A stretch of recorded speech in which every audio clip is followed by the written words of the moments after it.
కేంద్ర ఆర్థిక శాఖ మంత్రి నిర్మలా సీతారామన్ కు భారీ షాక్ తగిలింది. పార్టీ ఫండ్ కోసం ఆమె దేశంలోని పలువురు పారిశ్రామికవేత్తలను బెదిరింపులకు గురిచేసి వారి నుంచి పెద్ద మొత్తంలో నగదును ఎలక్టోరల్ బాండ్ల పేరిట బీజేపీ పార్టీ అధికారిక అకౌంట్లకు బదిలీ చేశారని అభియోగాలు వెల్లువెత్తాయి. ఈ మేరకు జనాధికార సంఘర్ష పరిషత్ సంస్థకు చెందిన ఆదర్శ్ అయ్యర్ ఆరోపణలు ముమ్మాటికి నిజమంటూ గతంలో ఆయన తిలక్ నగర ఠాణాలో పోలీసులకు ఫిర్యాదు చేశారు. దీంతో నిర్మలా సీతారామన్ పై వెంటనే కేసు నమోదు చేయాలని బెంగళూరులోని తిలక్ నగర ఠాణా పోలీసులను చట్టసభ ప్రతినిధుల న్యాయస్థానం ఆదేశాలు జారీ చేసింది. నిర్మలమ్మపై కేసు నమోదు చేయాలని కోరగా వారు పట్టించుకోకపోవడంతో ఆయన న్యాయస్థానాన్ని ఆశ్రయించగా న్యాయమూర్తి సంతోష్ గజనానా హెగ్డే ఎఫ్ఐఆర్ నమోదు చేయాలని పోలీసులను ఆదేశించారు. అదేవిధంగా తదుపరి విచారణను అక్టోబర్ 10కి వాయిదా వేశారు.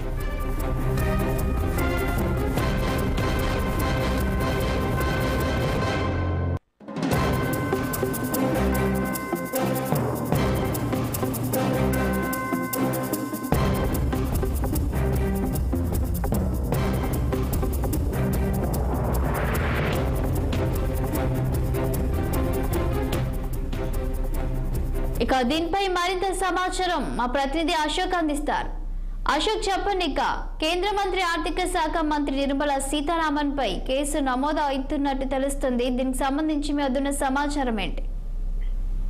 కేంద్ర ఆర్థిక శాఖ మంత్రి నిర్మలా సీతారామన్ కి భారీ షాక్ తగిలని చెప్పుకోవచ్చు. పార్టీ ఫండ్ కోసం ఆమె దేశంలోని పలువురు పారిశ్రామికవేత్తలను బెదిరింపులకు గురి చేసి వారి నుంచి పెద్ద మొత్తంలో నగదు ఎలక్టోరల్ బాండ్ల రూపంలో బీజేపీ పార్టీకి అధికారిక అకౌంట్ లో బదిలీ చేశారని అభియోగాలు ఉన్నాయి. సో ఈ మేరకు జనాధికారి సంఘర్షణ పరిషత్ సంస్థ చెందిన ఆదర్శ్ అయ్యర్ ఆరోపణలు చేశారు. సో దీనిపైన ఆయన ఢిల్లీలోని తిలక్ నగర్ ఠాణాలో పోలీస్ స్టేషన్ లో ఫిర్యాదు చేశారు. దీంతో నిర్మలా సీతారామన్ పై వెంటనే కేసు చేయాలని బెంగళూరులోని తిలక్ నగర్ ఠాణా పోలీసులకు చట్ట ప్రతినిధులకు న్యాయస్థానం ఆదేశాలు జారీ చేసింది. నిర్మలా సీతారామన్ పై కేసు నమోదు చేయాలని కోరగా వారు పట్టించుకోకపోవడంతో ఆయన కోర్టును ఆశ్రయించారు. బెంగళూరు కోర్టు ఎఫ్ఐఆర్ నమోదు చేయాలంటూ సూచనలు ఆగ్రహం వ్యక్తం చేసింది.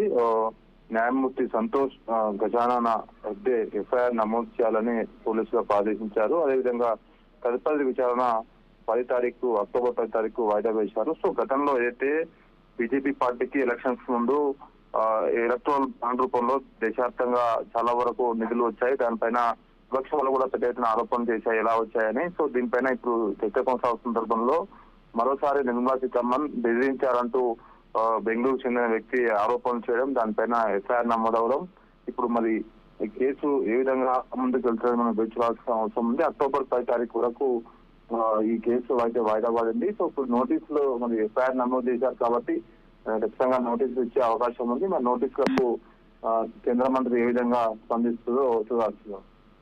అయితే నిర్మలా సీతారామన్ పై ఈ విధమైనటువంటి ఆరోపణలు రావడంతో మరి బీజేపీ నేతలు ఎవరైనా స్పందించారా, దీన్ని ఖండించారా? ఇప్పటివరకు అయితే దీనిపైన ఎవరు స్పందించలేదు. సో దీనిపైన ఖచ్చితంగా స్పందించే అవకాశం ఉంది. ఎందుకంటే ఎలక్టోరల్ అనేది అది వ్యాపారవేత్తలు కానీ ఎవరైనా పార్టీలకు ఇవ్వచ్చు. అది ఇచ్చే రూపంలో చెక్కుల రూపంలో ఇవ్వాల్సి ఉంటుంది. కాబట్టి దానిపైన మరి ఈ ఆరోపణలు ఏదైతే ఉన్నాయో బెదిరింపులకు పాల్పడి డబ్బులు వ్యాపారవేత్తల నుంచి తీసుకున్నట్లు వచ్చిన ఆరోపణలు మరి అందులో ఖచ్చితంగా ఎంక్వైరీ చేయాల్సి ఉంటుంది. ఎంక్వైరీ అయితే ఖచ్చితంగా జరుగుతుంది. మరి ఎంక్వైరీ నిజమని తెలిస్తే మాత్రం మరి తదుపరి కార్యక్రమం అయితే ఉంటుంది. Thank you Ashok.